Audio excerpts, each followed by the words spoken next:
പ്രിയ കൂട്ടുകാരെ, 38 വർഷം മുന്നേ എന്റെ ജീവിതത്തിൽ നടന്ന ഒരു സംഭവമാണ് ഇന്ന് ഈ കഥാരൂപത്തിൽ നിങ്ങളോട് ഞാൻ പറയുന്നത്. അന്നൊരു തണുപ്പുള്ള ദിവസമായിരുന്നു. രാവിലെ ഉമ്മ തട്ടിവിളിച്ചു, മദ്രസയിലേക്ക് പോവാൻ നേരമായി, എഴുന്നേൽക്കൂ എന്ന് പറഞ്ഞു. ഞാൻ മെല്ലെ എഴുന്നേറ്റു. കുറച്ച് പല്ലു തേക്കുവാൻ വേണ്ടി കുറച്ചു മിക്കേരിയും എടുത്ത് ഞാൻ പുറത്തോട്ടിറങ്ങി. വീടിന്റെ മുൻവശത്തുള്ള ചെറിയൊരു മതിലിന്മേൽ കയറിയിരുന്നു. ഞാൻ പല്ലു തേക്കുവാൻ തുടങ്ങി. ഞാൻ ആകാശത്തിലേക്ക് നോക്കിയപ്പോൾ ഒന്നുമില്ലാത്ത ഒരു പ്രത്യേക മുടിക്കെട്ടുകൾ മേഘങ്ങളിൽ എന്തോ ഒരു ദുഃഖം കെട്ടിനിൽക്കുന്നതുപോലെ എനിക്ക് തോന്നി. ഞാൻ കുറേ നേരം അങ്ങനെ നോക്കിയിരുന്നപ്പോൾ എന്റെ മനസ്സിലോട്ടിറങ്ങി വരുന്നതുപോലെ തോന്നി. എനിക്ക് ആകെ മൂഡ് ഓഫായി. ഞാൻ വീണ്ടും പോയി കിടന്നു. അപ്പോൾ ഉമ്മ വീണ്ടും വന്നു ചോദിച്ചു, നീ എന്താ പോന്നില്ലേ മദ്രസയിലോട്ട്? ഞാൻ പറഞ്ഞു, ഇല്ല, എനിക്കിന്നൊരു ഉഷാറില്ല. അത് കേട്ടപ്പോൾ ഉമ്മ പറഞ്ഞു, അത് മടികൊണ്ട് തോന്നുന്നതാണ്. അത് മദ്രസയിലോട്ട് പോയാൽ ശരിയാവും. അങ്ങനെ ഞാൻ മനസ്സില്ലാ മനസ്സോടെ മദ്രസയിലോട്ട് പോയി. ഞാൻ 4ാം ക്ലാസ് വിദ്യാർത്ഥിയായിരുന്നു അന്ന സമയം. അങ്ങനെ മദ്രസയിൽ ഉസ്താദ് ക്ലാസ് എടുത്തുകൊണ്ടിരിക്കുന്ന സമയം ആരോ ഒരാൾ വന്ന് ഉസ്താദിന്റെ ചെവിയിൽ എന്തോ സ്വകാര്യം പറഞ്ഞു. അത് കേട്ടപ്പോൾ ഉസ്താദ് കിതാബ് പൂട്ടിവെച്ചു. കുറച്ചുനേരം ക്ലാസ്സിൽ അങ്ങോട്ടും ഇങ്ങോട്ടും നടന്നു. ബാക്കിയുള്ളത് നാളെ പഠിക്കാമെന്ന് പറഞ്ഞു. എന്നിട്ട് എന്റെ അടുത്ത് വന്ന് ഉസ്താദ് പറഞ്ഞു, നീ വീട്ടിൽ പോയിക്കോ. അപ്പോൾ ഞാൻ കാരണം ചോദിച്ചു. അപ്പോൾ ഉസ്താദ് പറഞ്ഞു, ഇനി നാളെയല്ലേ ക്ലാസ് എടുക്കുന്നുള്ളൂ, അപ്പോൾ നീ വീട്ടിൽ പോയിക്കോ. അത് കേട്ടപ്പോൾ എനിക്ക് സന്തോഷമായി.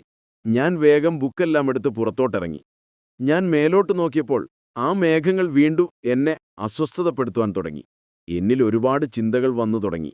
എന്നെ മദ്രസ വിടുന്നതിനു മുന്നേ എന്തിനു വീട്ടിൽ പറഞ്ഞയച്ചു? അങ്ങനെ ഞാൻ മുന്നോട്ടു പോയിക്കൊണ്ടിരുന്നു. കുറച്ചുകൂടി നടന്നപ്പോൾ റോഡിന്റെ ഇരുവശത്തുമുള്ള വീടുകളിലെല്ലാം ആളുകൾ കൂട്ടം കൂടി നിൽക്കുന്നു. എല്ലാവരും എന്നെ നോക്കുന്നുമുണ്ട്. എന്നും കാണാത്ത ആൾക്കൂട്ടങ്ങൾ കണ്ടപ്പോൾ എനിക്കെന്തോ പേടി തോന്നിത്തുടങ്ങി. വീട്ടിൽ ആർക്കെങ്കിലും എന്തെങ്കിലും സംഭവിച്ചോ? ഒരുപാട് ചിന്തകളുമായി ഞാൻ വീണ്ടും നടന്നു. അങ്ങനെ ഞാൻ എന്നെ പരിചയമുള്ള ഒരു വീടിന്റെ അടുത്തെത്തി. അവിടെയും കുറേ സ്ത്രീകൾ കൂട്ടം കൂടി നിൽക്കുന്നുണ്ടായിരുന്നു. അവരോട് ഞാൻ ചോദിച്ചു, എന്താ, എല്ലായിടത്തും കുറേ ആളുകൾ നിൽക്കുന്നു, എന്റെ വീട്ടിൽ എന്തെങ്കിലും സംഭവിച്ചിട്ടുണ്ടോ? അത് കേട്ടപ്പോൾ അവർ കരഞ്ഞുകൊണ്ട് എന്നോട് പറഞ്ഞു, നിന്റെ വീട്ടിലൊന്നും സംഭവിച്ചിട്ടില്ല, നീ പൊയ്ക്കോ എന്ന്. അങ്ങനെ ഞാൻ വീണ്ടും മുന്നോട്ട് നടന്നു. എന്റെ ബന്ധുവീട്ടിന്റെ അടുത്തെത്തിയപ്പോൾ അവിടെ നിന്നും ഉച്ചത്തിലുള്ള കരച്ചിൽ കേൾക്കുവാൻ തുടങ്ങി. ഞാൻ കരുതി, എന്നാൽ അവിടെയാവും സംഭവിച്ചിട്ടുള്ളതെന്ന്. ആ വീടിനടുത്തെത്താൻ നേരം ഉച്ചത്തിലുള്ള ഒരുപാട് പേരുടെ കരച്ചിൽ കേട്ടു. അത് സ്വന്തം വീട്ടിൽ നിന്ന് തന്നെയാണ് എന്നെനിക്ക് മനസ്സിലായി. പിന്നീട് ഞാൻ സ്പീഡിൽ നടന്ന് വീട്ടിലെത്തി.